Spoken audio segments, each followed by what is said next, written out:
খেলার খবর। কেউ জেতেনি এল ক্লাসিকোতে। 1-1 গোলে ড্র হয়েছে Barcelona Real Madrid high voltage match.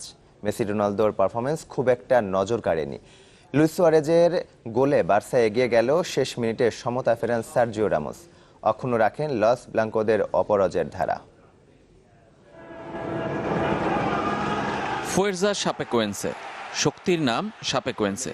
Brazilian ক্লাবের নিহত সতীর্থদের স্মরণে কাঁধে কাঁধ মিলিয়ে শ্রদ্ধা মেসি রোনালদোদের।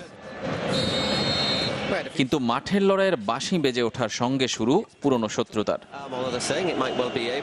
হাই ভোল্টেজ ম্যাচ, সমর্থকদের চাপ তো আছেই, তাই ভুল পাস আর সুযোগ মিসের মহড়া পাল্লা দিয়ে দিল বার্সেলোনা রিয়াল মাদ্রিদ লাখো দর্শকের সামনে। Sergi Roberto, Messi, Neymar, Suarez pressing ফুটবলে কাঁপন ধরালেন গ্যালাক্টিকো শিবিরে। রয়ে শোয়ে আক্রমণে উঠল রিয়াল মাদ্রিদও। ভারানে, রোনালদো, মদ্রিস মিস করলেও কাছে যেতে ভোলেননি। প্রথমার্ধে বল পজিশনে বার্সার আধিপত্য। প্রথম গোলটিও লুইস এনরিকে শিষ্যদের। নো ক্যাম্প জাগিয়ে দিলেন লুইস সুয়ারেস।